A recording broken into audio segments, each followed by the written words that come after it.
O primeiro ano de casados pode ser um paraíso ou um tormento. e para te ajudar a ter um primeiro ano mais abençoado e com menos brigas, a gente está aqui para contar a quinta parte da nossa história.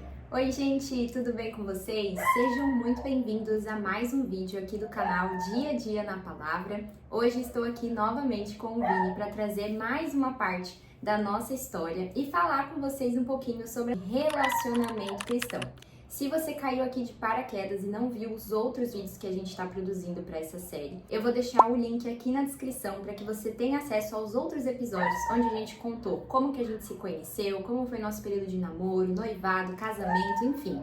Tudo que nós vivemos até aqui pela graça do Senhor e pela condução dele, bem para que vocês tenham um relacionamento cristão muito abençoado. Se você ainda não me conhece, muito prazer, meu nome é Fernanda. Meu nome é Vinícius. Nós somos cristãos, somos casados, somos pais de um bebezinho de 11 meses, quase um aninho, e estamos aqui com o intuito de abençoar a tua vida por meio da nossa experiência de relacionamento. Se você ainda não é inscrito aqui no nosso canal, o que você faz, amor? Se inscreve aí, ativa as notificações, compartilha e deixa o seu like. Exatamente. Bom, pessoal, no vídeo de hoje a gente decidiu compartilhar com vocês algumas dicas para que vocês tenham um primeiro ano de casados com menos briga, menos dor de cabeça, menos discussões e mais aproveitamento e crescimento, principalmente na área espiritual. Temos 2 anos e meio de casados, então a gente tem aí uma memória mais fresquinha, digamos assim, de como que foi esse começo. E passar para vocês algumas coisas que biblicamente nós entendemos que são importantes para que vocês desenvolvam um casamento fundamentado na rocha, que é Cristo, tenham aí a possibilidade de viver com muito mais tranquilidade o casamento de vocês. Nosso primeiro ano de casados foi bem tranquilo e bem alegre no geral, né, amor? A gente realmente estava muito feliz de ter dado esse passo. Estávamos felizes de estarmos juntos, construindo a nossa casinha, construindo o nosso lar, nossa família. E no geral, olhando hoje, a gente realmente agradece muito ao Senhor por termos vivido um primeiro ano tranquilo com relação a essa questão da adaptação. O que você vai notar nesse primeiro ano, nesses primeiros meses depois que você casa, é que você vai conhecer o outro lado da pessoa com quem você se casou. E esse outro lado é defeitos, as manias, as coisas que a pessoa faz que você antes não tinha tanto contato, justamente por não viver com essa pessoa, não dormir e acordar ao lado dela. E agora são coisas que você vai ver com muito mais frequência do que você via, por exemplo, no namoro. No namoro, vocês viam uma parte, né, um do outro. Mas agora, morando com a pessoa, é isso, você tá de manhã, de tarde, de noite, e justamente por isso você vai ver muitos outros lados dela. E geralmente é isso que causa as primeiras grandes brigas num casamento. Por quê? Porque você tá vindo de um contexto, você tá vindo de uma cultura no lar da sua família que é muito diferente da cultura da pessoa com quem você se casou. E isso é normal, porque nenhum lar é igual ao outro. Então não tem como a sua estrutura de família, do que você aprendeu, do que você viveu durante toda a sua vida de solteiro, ser igual à do seu marido ou da sua esposa. Então esse choque, ele é normal, ele é esperado.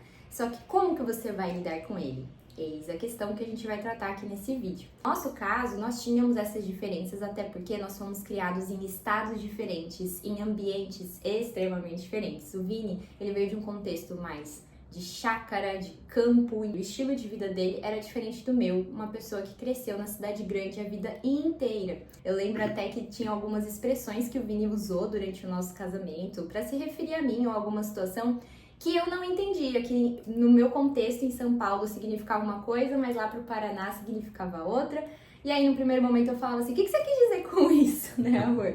E aí ele explicou, não, calma, lá no Paraná a gente fala assim pra determinada situação. E aí eu fui entendendo e no fim a gente foi se adaptando. As expectativas têm que estar bem alinhadas, em primeiro lugar, porque ao se casar, você está disposto a conhecer melhor outra pessoa e isso trará alguns desafios. Isso é normal, isso não é um problema. Entre no casamento com as expectativas alinhadas de que você vai passar um tempo conhecendo alguém melhor. Você está ali para servir a outra pessoa. Nossa, esse ponto é muito importante. Não ser servido. Então, começa por aí. E você está ali para servir alguém que é diferente de você. Porque servir alguém que pensa igual o tempo todo é uma coisa. É como se você servisse você mesmo.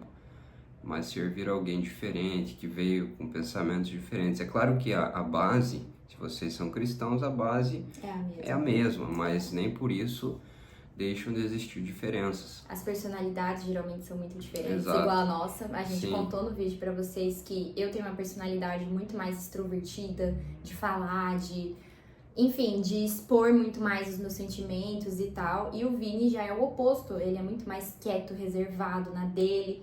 E até essas questões de temperamento no primeiro ano vão ser catalisadores aí de possíveis discussões, porque vocês vão ter que gerir a sua casa, vocês vão ter que conversar sobre dinheiro, sobre compras, sobre contas a pagar, vocês vão ter que falar sobre muitas coisas para fazer o casamento andar, para fazer a casa andar. E às vezes essa diferença de temperamentos, essa diferença de lidar com certas situações pode gerar atritos, podem gerar conflitos. E também pode acontecer de você ter temperamento muito parecido com o da outra pessoa e isso também ser um ponto de desgaste, né? Uma pessoa que tem esse temperamento mais explosivo, ou opinião muito forte, casando com outra pessoa que também tem opinião muito forte, aí as duas vão ficar se chocando, ou então são duas pessoas que têm dificuldade para conversar, para falar, e aí vão ficar guardando tudo. Então essa questão de temperamento, de como você lida com as situações, vai vir à tona muito fortemente nesses primeiros meses de casados. Nós não tivemos muitas brigas, muitas discussões, nem nada do tipo, pela graça do Senhor, mas é óbvio que como dois pecadores que decidiram se unir,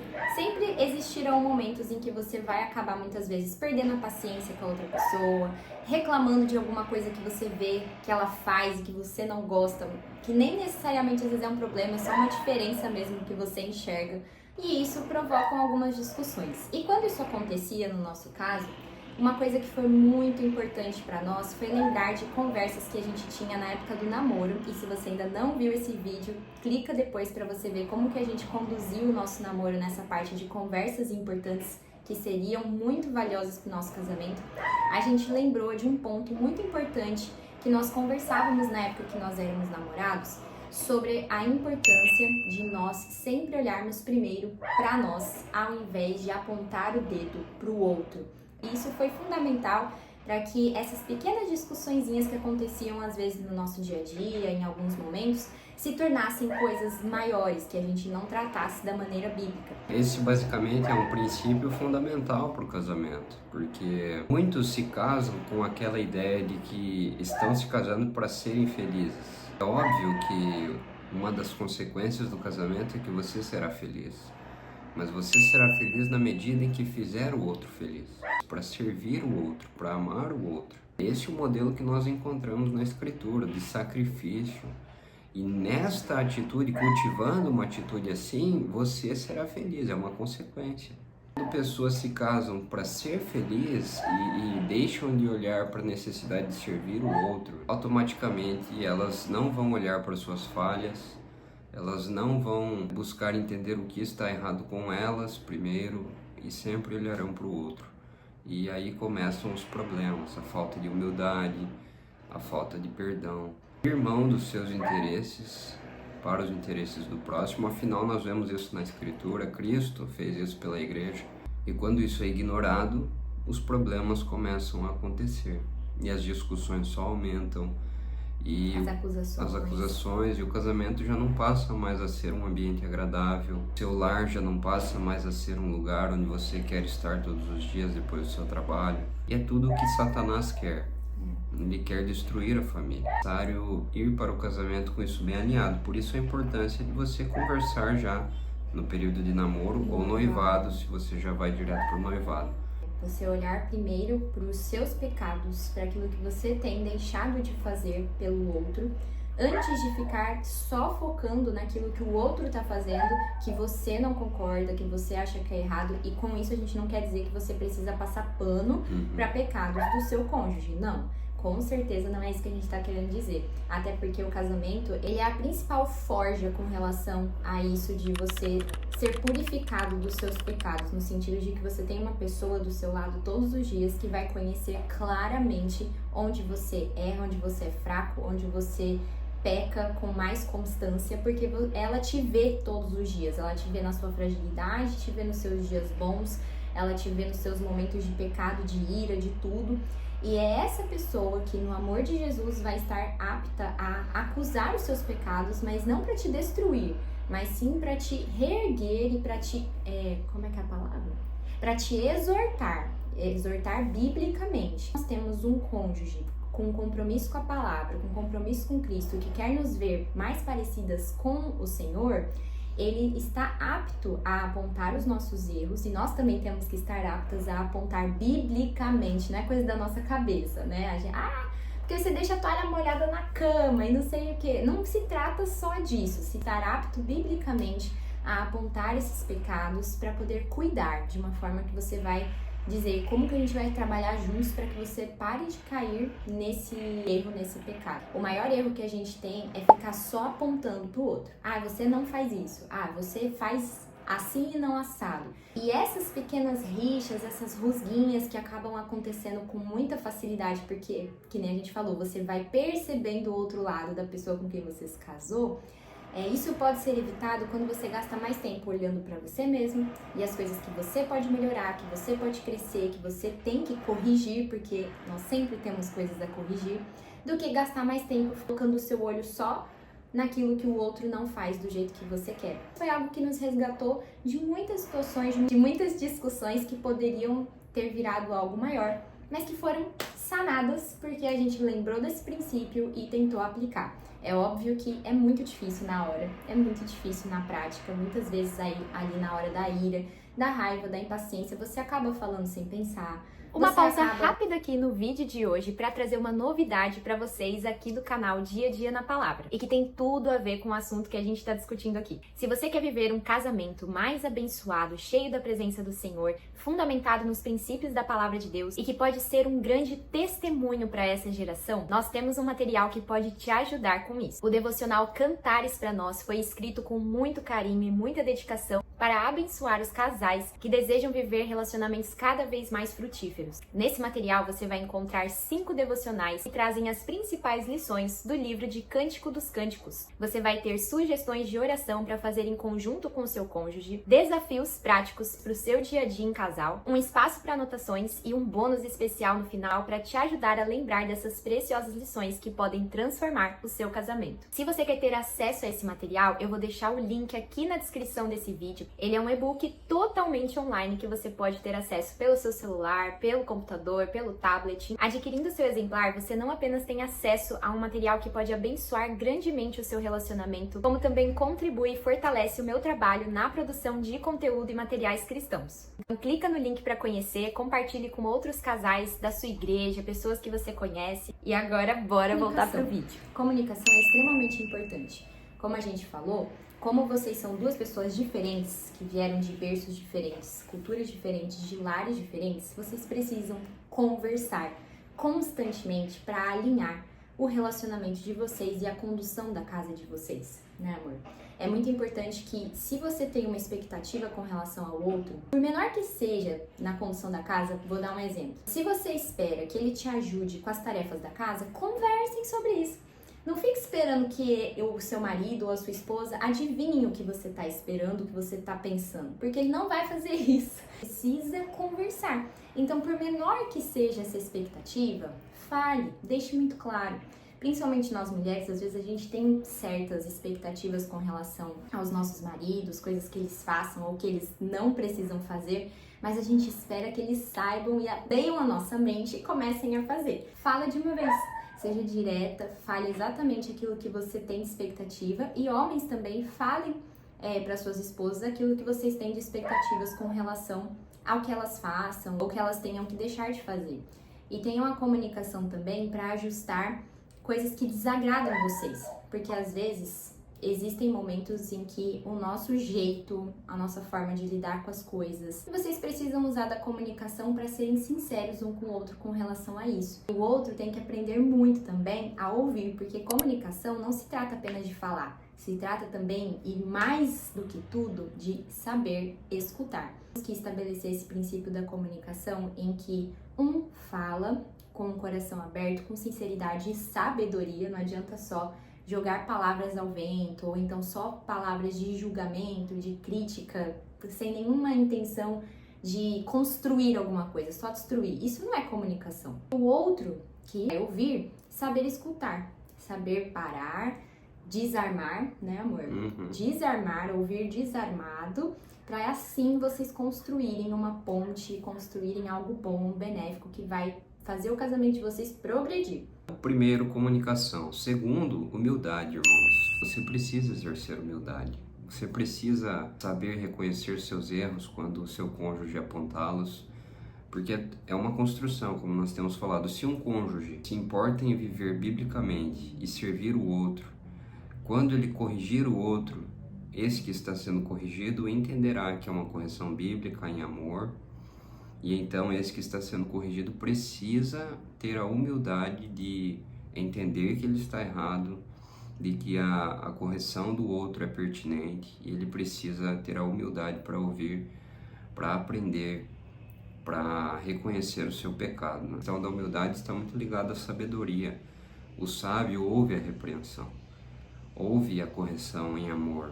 Então, um casamento onde não há humildade é um casamento que está fadado ao fracasso. Nós estamos falando de dois orgulhosos vivendo juntos. A gente sempre tem a tendência de pensar mais em nós, nas nossas ideias, na nossa forma de ver o mundo, e a gente sempre tem a tendência de achar que nós estamos certos e o outro está errado. Exato. Então, depois que o pecado entra no mundo, nós imediatamente já vemos Adão agindo assim, com orgulho. Ele diz que foi a mulher que Deus deu a ele. Então, ele não assumiu, não teve a humildade de entender o seu pecado quando Deus o cobrou. Ele jogou a culpa na mulher. E aqui está a atitude de orgulho. Então, depois que o pecado entra no mundo, o homem passa a ser orgulhoso e não quer admitir os seus erros. Então, saiba que você vai ter que lutar contra o orgulho no casamento. Os dois vão ter que lutar, marido e mulher. E quando pararem de lutar, aí o fracasso já começou. Se nenhum está disposto a ceder, a ouvir, a buscar, né, a conciliação, nenhum dos dois está disposto a isso, não tem como permanecer um relacionamento. Porque se duas pessoas não andam em concordância no dia a dia, a vida se transforma num verdadeiro tormento. E o último princípio que a gente gostaria de passar para vocês é sobre o princípio do perdão. É extremamente importante em um relacionamento e ainda mais num casamento. Porque, como a gente falou, muitas vezes o nosso pecado vai falar mais alto. Nós vamos perder muitas vezes a paciência, nós vamos nos irar, nós vamos falar palavras que não deveriam ter sido ditas e vamos magoar uma ao outro. Essa é a verdade, infelizmente. Então, nesse contexto de queda que nós vivemos, ou seja, em que o pecado é presente na nossa vida, no nosso dia a dia, nós precisamos ter sempre o princípio do perdão muito bem gravado no nosso coração. Tanto saber pedir o perdão, reconhecendo o seu erro, o seu pecado, e aí entra a parte da humildade, como também para você saber perdoar, liberar o perdão. Eu sei que parece algo muito simples e básico, mas como é difícil colocar isso em prática, né, amor? Sim. Nem tudo que é simples no entendimento se torna na prática. Então, tem muitas coisas que nós sabemos que temos que fazer. Sabemos que temos que ler a Bíblia todos os dias, orar todos os dias. Sabemos que temos que servir o nosso próximo, o cônjuge, todos os dias. Mas na prática é uma luta. Você precisará lutar contra si mesmo, contra os seus desejos, contra coisas pecaminosas que estão em você. Então menospreze essas coisas, como se elas fossem fáceis. Porque elas exigirão de você. E toda vez que você tiver alguma discussão, algum conflito, procure resolver o mais breve possível. Exatamente. Não deixe isso se tornar uma bola de neve. Não deixe que passem dias e mais dias. De preferência, resolva no mesmo dia. Temos que agir assim, porque não devemos deixar que o sol se ponha sobre a nossa ira. É o que a palavra de Deus diz. Esse é um princípio extremamente importante para que você tenha um casamento mais saudável e abençoado. Quando nós desenvolvemos o princípio do perdão, nós realmente sentimos felicidade, nós vemos o Espírito Santo agindo no nosso coração. Muitas vezes, quando nós somos feridos e magoados, é extremamente difícil liberar o perdão. E é por isso que nós precisamos ter uma vida espiritual muito calibrada. A gente precisa ter contato com o Senhor todos os dias, porque é somente Ele que nos dá o poder de tanto pedir o perdão, reconhecer o nosso erro, como e principalmente liberar o perdão. Mas se nós buscamos diariamente desenvolver esse princípio do perdão, com certeza já é um passo gigantesco que a gente dá para buscar um casamento abençoado por Deus e, de fato, sermos conformados à imagem e semelhança do nosso Senhor e Salvador Jesus Cristo. Isso aí, pessoal. Então, primeiro, comunicação. Segundo, humildade. E terceiro, perdão. E é isso, gente. Nós esperamos muito que esse vídeo tenha falado ao seu coração, tenha edificado a sua vida. Se você gostou, deixa aqui nos comentários pra gente saber a tua opinião sobre esses assuntos. A gente vai gostar muito de ler os seus relatos, como já temos gostado também de ler nossos outros vídeos. E no próximo episódio, se Deus quiser, nós vamos falar pra vocês como foi descobrir que estávamos esperando um bebê 7 meses depois do nosso casamento. Vamos falar como foi o impacto da chegada do nosso bebezinho, do nosso filho, no nosso casamento e trazer dicas também para vocês de tudo aquilo que Deus nos ensinou durante esse período tão precioso da nossa história. Nos vemos no próximo vídeo. Muito obrigada por assistir até aqui. Fiquem com Deus e até a próxima. Tchau, pessoal.